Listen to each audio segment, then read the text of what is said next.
Hi, my loves, and good evening, and welcome to episode 27 of Shelf Analysis. Are you doing the counting? Good evening. I'm allegedly told tonight is a Tuesday. I hope that you had a lovely weekend. We have another episode of Shelf Analysis this coming week on Thursday evening at 7 o'clock. And then from next week, we go to a regular schedule of one episode per week, and that's going to be on Wednesdays. But that starts next week, and it starts after the bank holiday weekend. There's tons to come between here and there. Thanks a million to everybody who said lovely things about the UCD festival at the weekend. Everything did go extraordinarily well. There were some great viewerships for some of the events that happened. If you didn't manage to see any of them, we did talk about them here last week. You can catch all the ones that did happen, including the one with Colin Tavine and more, all on the UCD Festival website. That's festival.ucd.ie. And you'll find more details about all of those there, and they're all still going to be continuing as of there. Quick reference as well, if you are knocking around and listening to RTE Radio 1 this coming Thursday, you will be able to hear myself and Louisa from Raven Books in Blackrock talking to Sarah McInerney. I've got to stop calling it Today with Sean O'Rourke because it's not Today with Sean O'Rourke anymore. It's Today with Sarah McInerney. And we're going to be talking about summer reads. That's this coming Thursday morning on RTE Radio 1. A couple of things worth looking at and worth mentioning to begin with. This, first of all, if you're knocking around tomorrow night, this is normally the time of year when you would find myself and my guest tonight on the show. You would normally find him at Listowel Writers Week, or have done in the past, because it's the very first place that I ever met him. Listowel Writers Week, due to be the 50th anniversary this year, of course, there will be no live real-world Listowel Writers Week for 2020.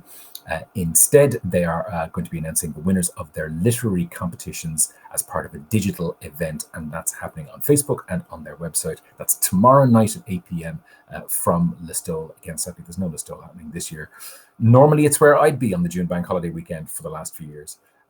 But if you're interested in that, you'll be able to find it on all of their social media profiles over the course of the next tomorrow evening, and that's at 8 o'clock. As well as that, things worth looking at over the next while. Final episode of the book show went out over the weekend on RTE Radio 1. It was our last episode with Michael Connolly. If you are interested and you are into it and you would like to have a listen to it, there are 6 episodes in the current series. We will be back in the autumn, hopefully. So if you want to find out a little bit more, look for the book show wherever you will find your regular podcast. The one at the weekend had Michael Connolly in it. And also there's a ton of other great stuff that's happened over the course of the series. You may have seen us talking about it here, you may not. But all of the book show stuff is available wherever you will normally find your podcast. The 6 episodes of it up and running as of then. This worth a look, and this is fiddly, so I'm going to see if I can make this one work. I think I can make this one work. Here we go. This is the shortlist for the Dorky Literary Award Emerging Writer category, the one that I'm the chair of the judging panel for. So in it, these 6 books, all as part of the Emerging Writer Award, and that's as part of the Dorky Literary Awards happening in place of the Dorky Book Festival. In case they flew by too quickly for you, and that does happen frequently, I will show you here. The 6 nominated books in the Emerging Writer category this year: Nicole Flattery's Show Them a Good Time, The Life and Loves of E. Nesbitt, author of The Railway Children by Eleanor Fitzsimons; Sinead Gleason's Constellations, Love Notes from a German Building Site by Adrian Duncan; and Leonard and Hungry Paul by Ronan Hessian, finishing it with Paris Syndrome by Lucy Sweeney Byrne. They're the 6 nominated books in the Emerging Writer category for this year's Dorky Literary Awards. There is, of course, a Novel of the Year category. There are 6 books nominated in that. You'll find out more about that if you go and have a look at the Dorky Awards website, and you'll find all of the details coming up there as well. We'll be announcing the winners to that in a few weeks' time in the middle of June as well. Now, where am I going to press this button here? Get rid of this one here. There we go.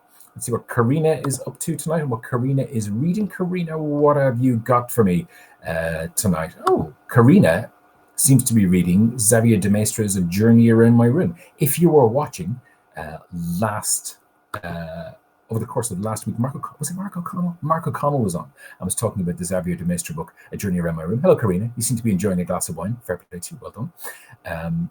The book is a travel book set entirely within the room of the author, Xavier de Maistre. If you're interested in having a look at that, and it may have come in the post because I may have bought it off the back of listening to listening to Mark O'Connell talk about it. I was trying to figure out where the initial foreword came from on that. And it's one by Alain de Botton, and it's kind of where I knew the book from. And I went and looked it up the other day over somewhere in the corner here. Alain de Botton's The Art of Travel. Thank you. The Art of Travel by Alain de Botton. And in it, he talks about that book. And that was why I kind of twigged it when I was paying attention to that. So that's Xavier de Maistre's A Journey Around Memory. Thank you, Karina. Did we get another kind of bow for the masses? Another whatever we got going on? I don't know. It's close enough. That's what we're getting. Okay. As well as that, anything else I need to talk to you about? Anything else we got going on here? Don't think so. No, that's Listowel. That's this. That's done.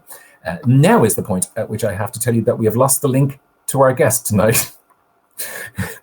Our guest tonight, who was sitting. Oh, there we go. And you know what I love about show business?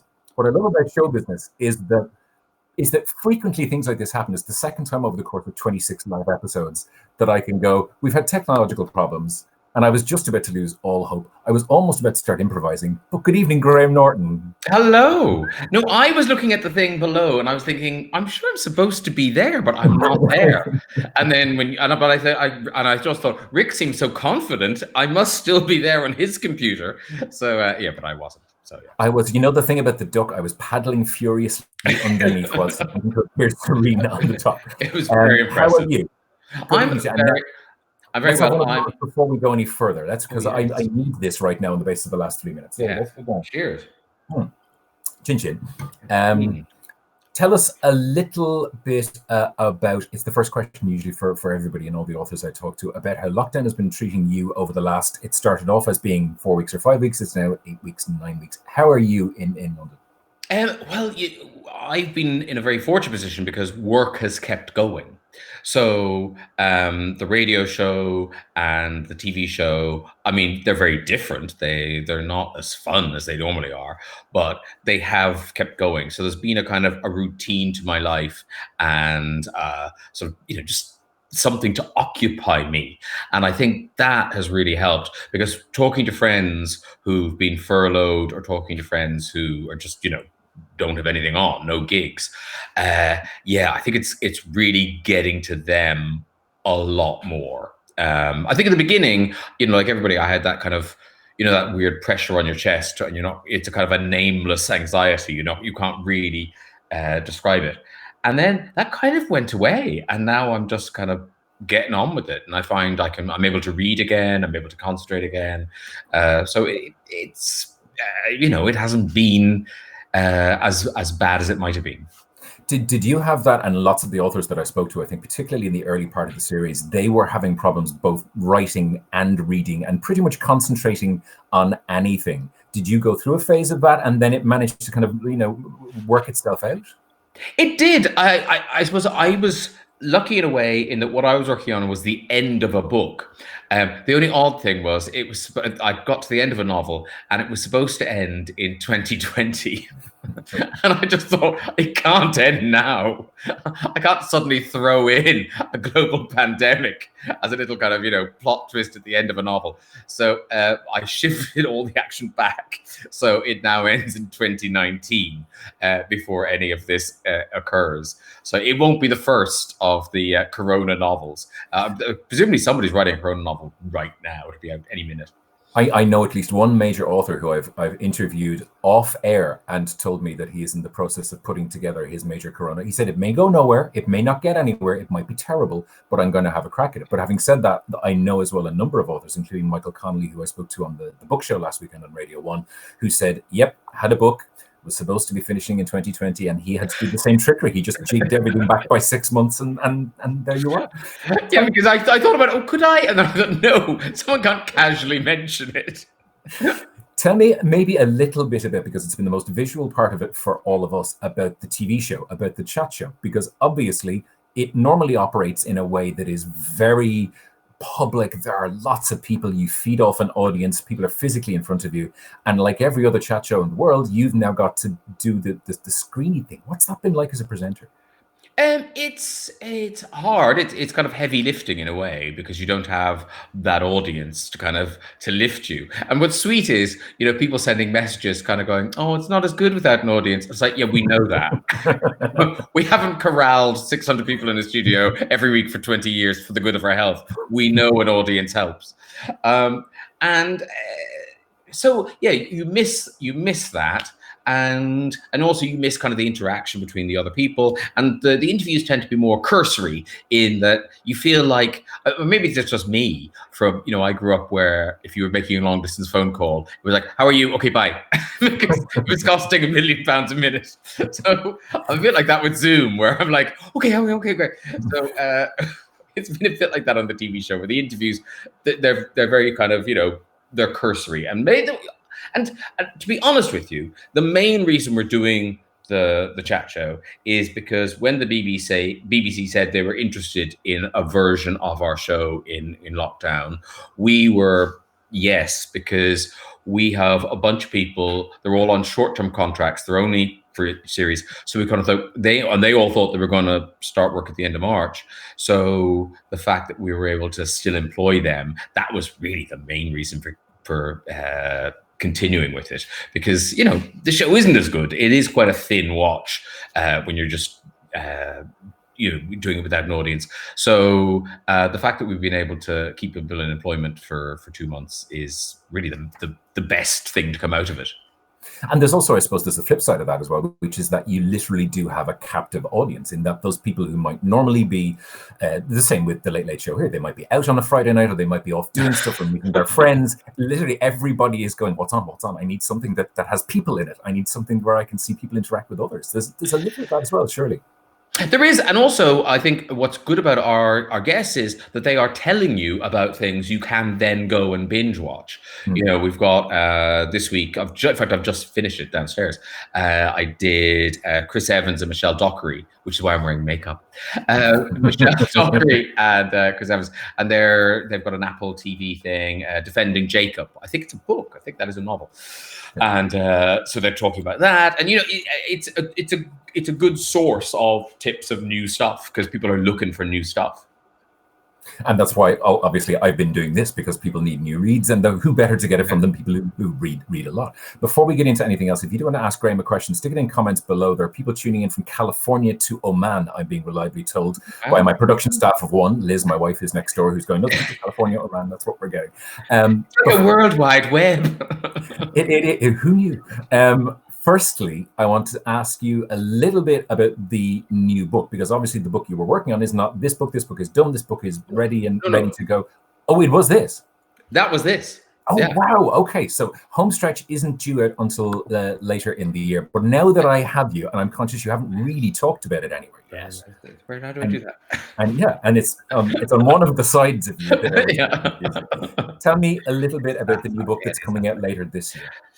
So it's coming out on the 1st of October, and it starts in a dark place, in that it's the end of summer 1987, and the small town in Ireland, and there's an awful crash. And we all know these stories. You hear them every summer, a car full of young people, and they crashes. Sometimes there's drink involved, but sometimes they're just kids. They're not very good at driving, and awful things happen. And often I've noticed the driver survives. And it struck me that that life, what does that life look like for that young person going forward? Because everyone in the town knows you. You've killed your friends. You've killed your parents' friends' children. Just what happens after that? So that was my starting point. And then, and then it travels around. It starts there, but then it kind of it's not a linear story. It kind of jumps to kind of key scenes between 1987 and now, involving the driver of the car, his sister, another of the survivors of the crash, and it kind of tells their stories. And it's not as grim as my little synopsis just made it out. It kind of lightens up quite quickly, and there are kind of big plot twists and things along the way. Starts in a dark place, but then goes to a slightly less dark place. Yeah, exactly. And then it goes back to a dark place. But yeah.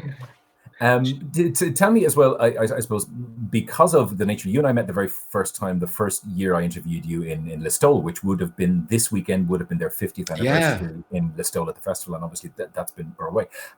Bringing a book out now, there is every possibility that you won't get to do that thing that authors do, which is go to festivals, meet people, sign books.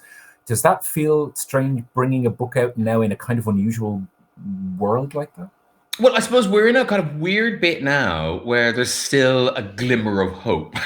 We can still fool ourselves into thinking maybe it will happen. So I do have some book events still in for October. I've got about 7 or 8. I think I've got 2 in Ireland. And we hope that they might happen. Because you never know. This might all turn around faster than we think, or it might turn into a kind of an endless nightmare. You kind of feel what we're going through now, cannot continue. It can't keep going like this. So whatever the world looks like by October, it will look different than this. It may not be what it was, but I think we might be able to do some sort of events, some sort of promotion by then. Who knows? I've been asked to point out by your publishers as well that, of course, if people want to buy an advanced copy of your book, you can find it at all good independent bookstores. You can pre-order it and do all of that kind of thing. Oh yeah, I pre-order books 6 months in advance myself. That'll be a nice surprise when it comes to the letterbox. Yeah, you go, what? When did I buy that? It was 3 a.m. What happened? I bought it in lockdown. That was a lockdown shop. There's been a lot of that happening. Linda Phillips says, I know you've narrated your own previous books, but if you could pick somebody to narrate a book for you, do you have anybody you'd really like to do one? Do you know what? Anyone. Anyone. I find doing the audiobooks the most buttock clenching, kind of flesh hugging bone experience. It's just terrible. And also, third novel in, I still forget. You're still writing away. I've got builders from Liverpool in this book. Who's doing their voices? Me. How bad will that be? There you go. But my publisher said, oh, no, people really like you reading your books. I think they're just laughing at me. They're just mocking me.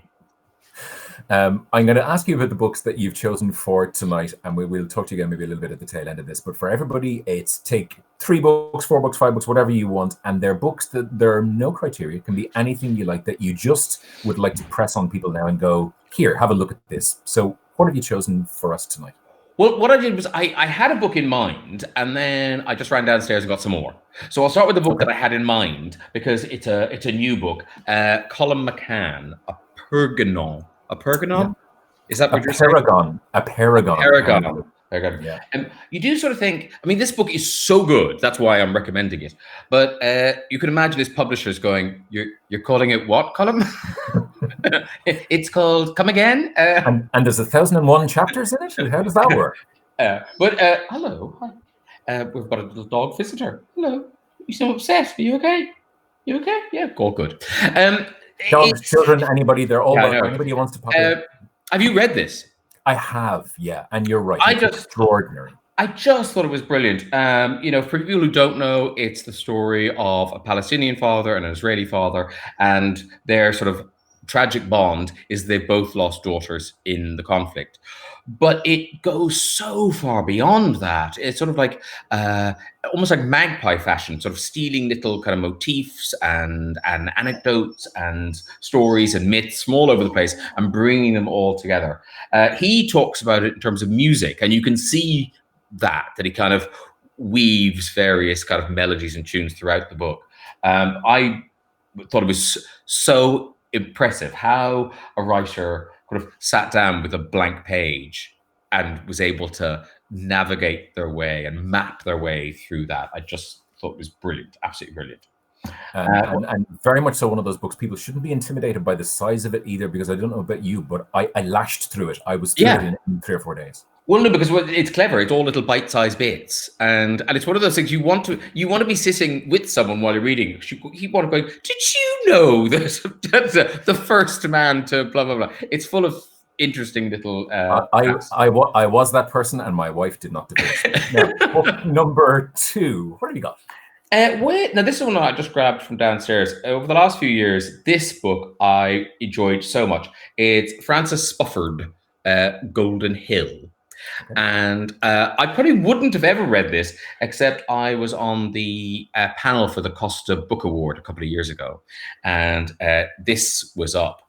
And actually, it was the year that Sebastian Barry won.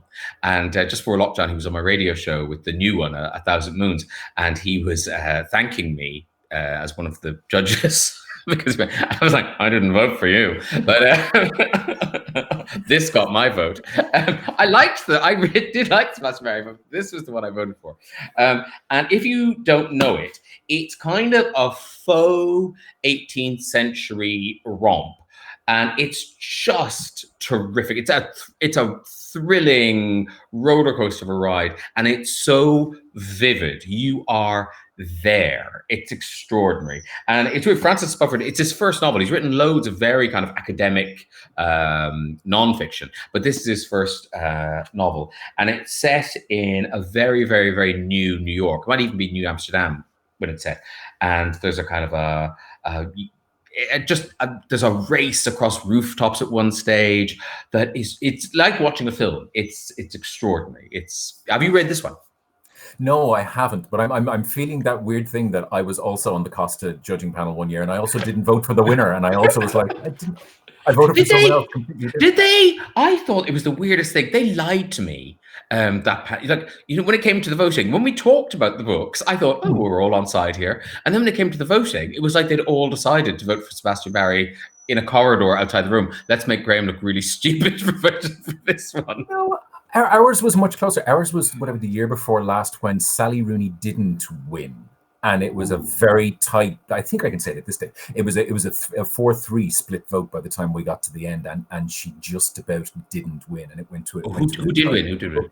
It was a book called The Cutout Girl by Bart van Es. It was a kind of semi-autobiographical story of him and his father, his family, and a girl who'd been saved from the Nazis during World War II. It was a great book. It was really very in my head, it wasn't Sally Rooney. We should. And in fairness, Sally Rooney has struggled on.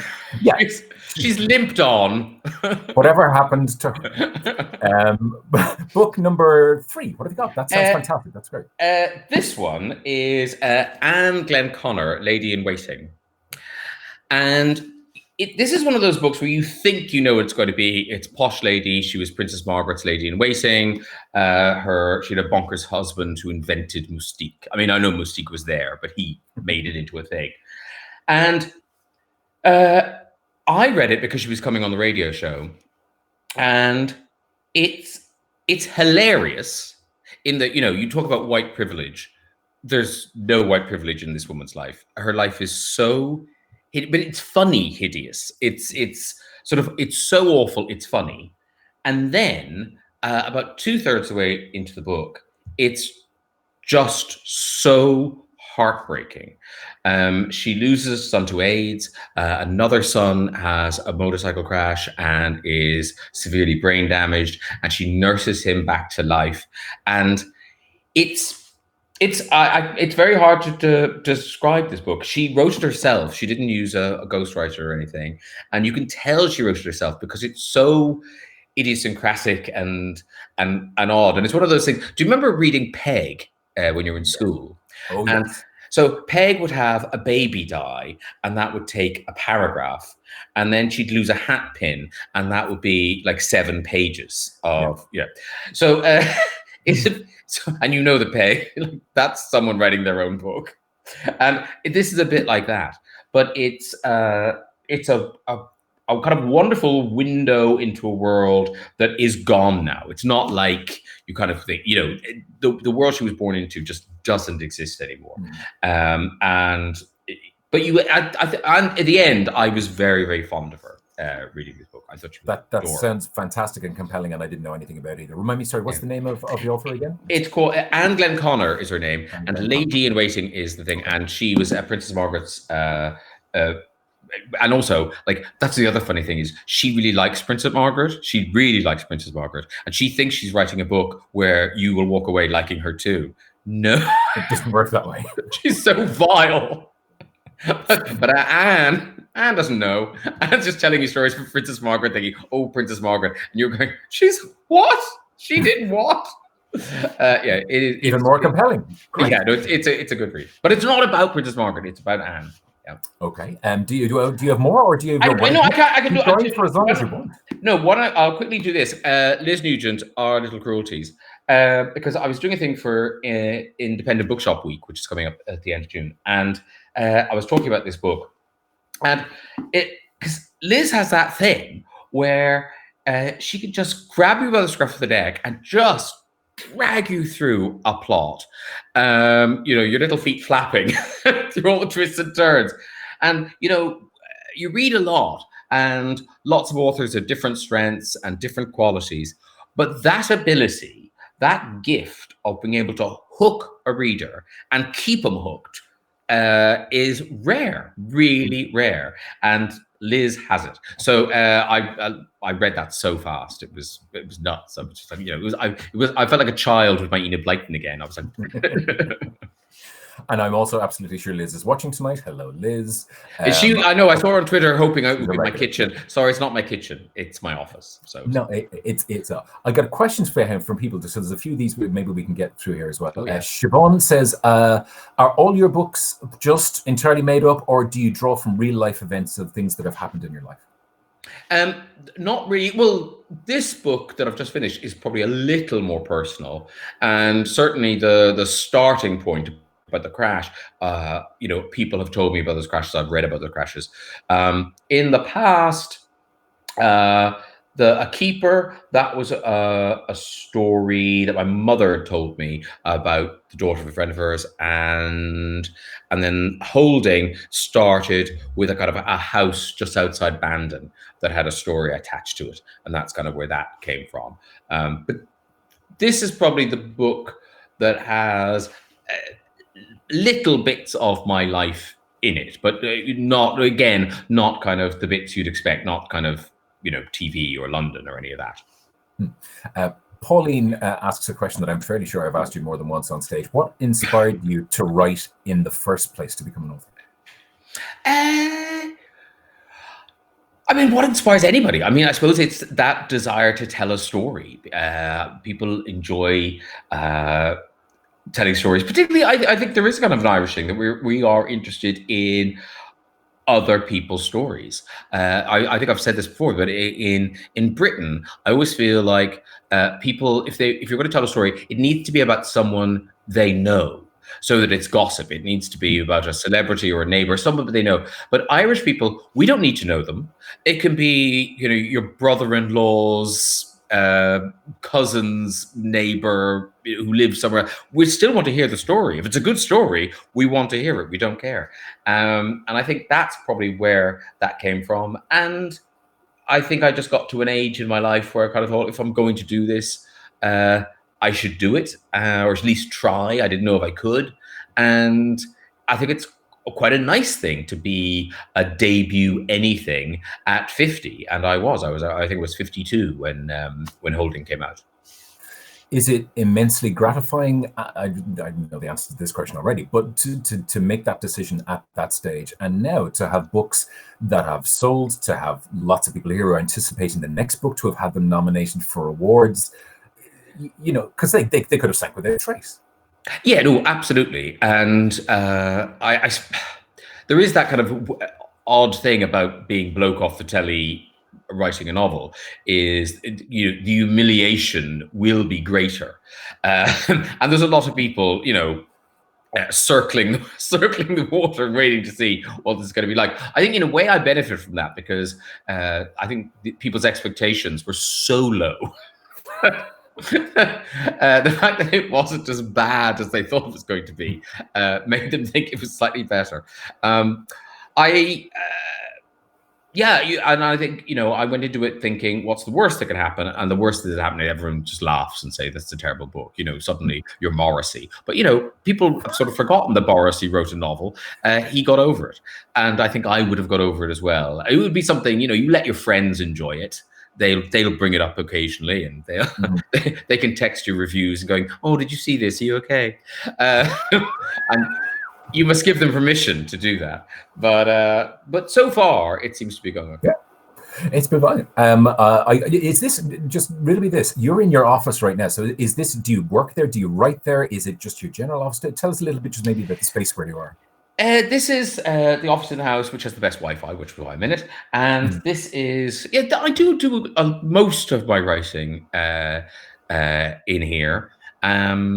If I'm in London, but because of the way my time is kind of broken up by TV and radio and other things, I've got the laptop, so I will write wherever I am, and I write quite a lot back in Ireland as well. I think I've started all three of the books in Ireland in March, and then done a big chunk of them in Ireland during the summer. But I have to write here as well.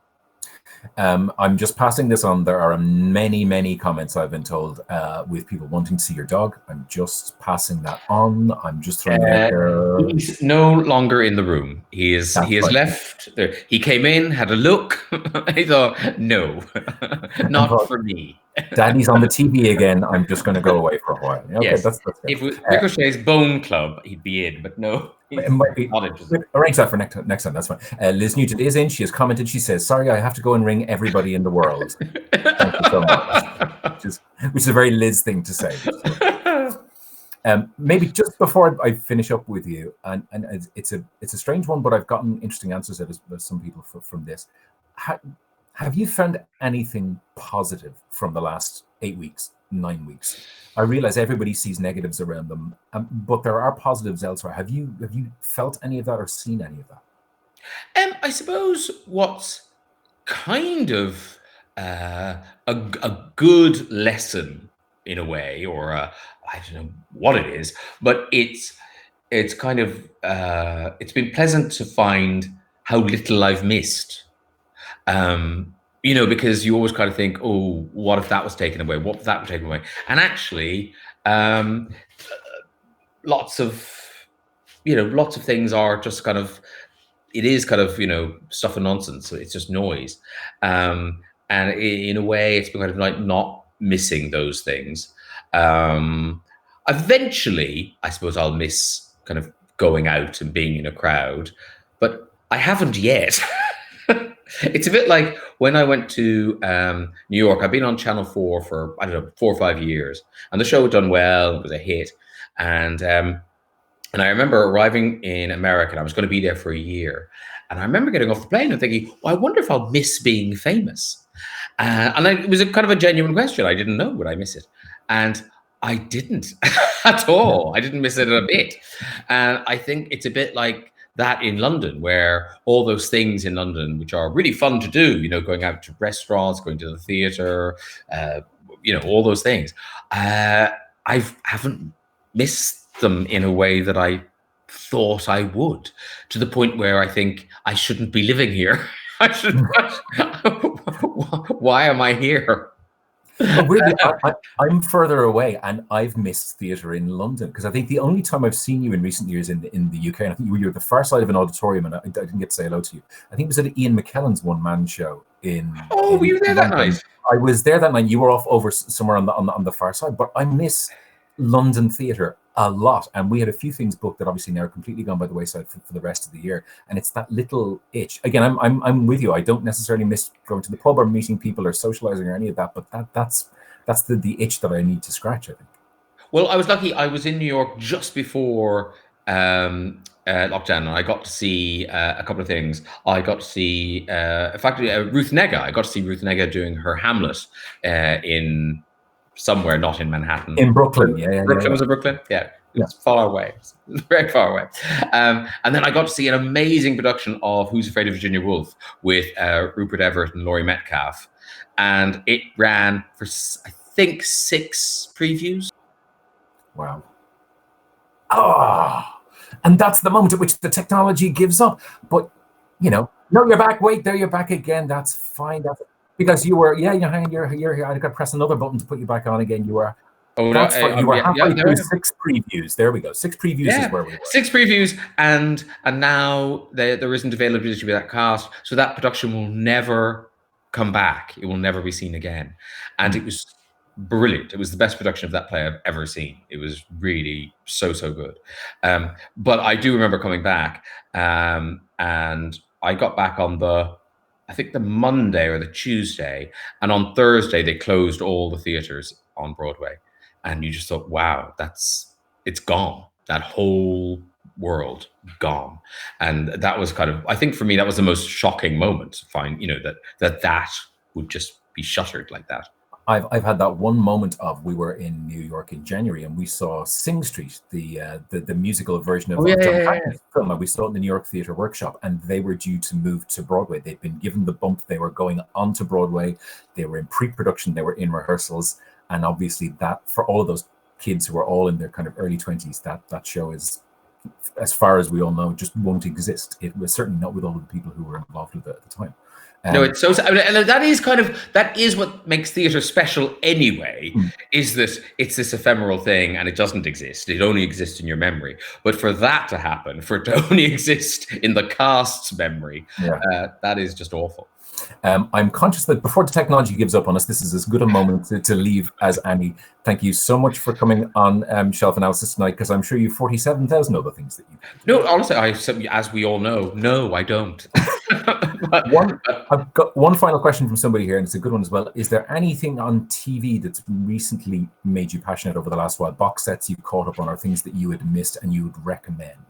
What have I enjoyed recently? I really enjoyed Unorthodox, to Netflix version of somebody's memoir, where I think they kind of changed it a lot, but really interesting actors in it, people you haven't seen before, and it's a kind of a mad story.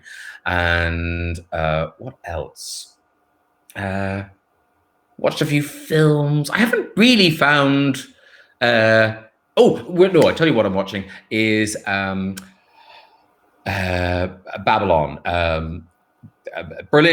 Babylon Berlin. Gotcha. Yeah. I thought it was a great song. No. Okay. Yeah, there's 3 series of it. You have to read, I'm afraid. It's got subtitles, but it's really good. It's very dark and good. Listen, on that note, thank you so much for joining us on Shelf Analysis tonight. I hope to see you again in the real world at some point. Good luck with the book. We'll talk to you on the book show on Radio 1 then. Graham Norton, thanks a million. Cheers, Rick. Bye. See you later. Thanks. Bye-bye. And that is it for tonight's Shelf Analysis. While everything holds up, thank you to everybody for all of your questions tonight. We're back Thursday night, live at 7 o'clock with another brand new guest. And I'll see you then. Other than that, see you on RTE Gold tomorrow morning from 10 a.m. as per usual. And on the Today Show on RTE Radio 1 on Thursday morning, talking summer reads. So until then, that's it. See you again Thursday night here in Shelf Analysis. Good luck.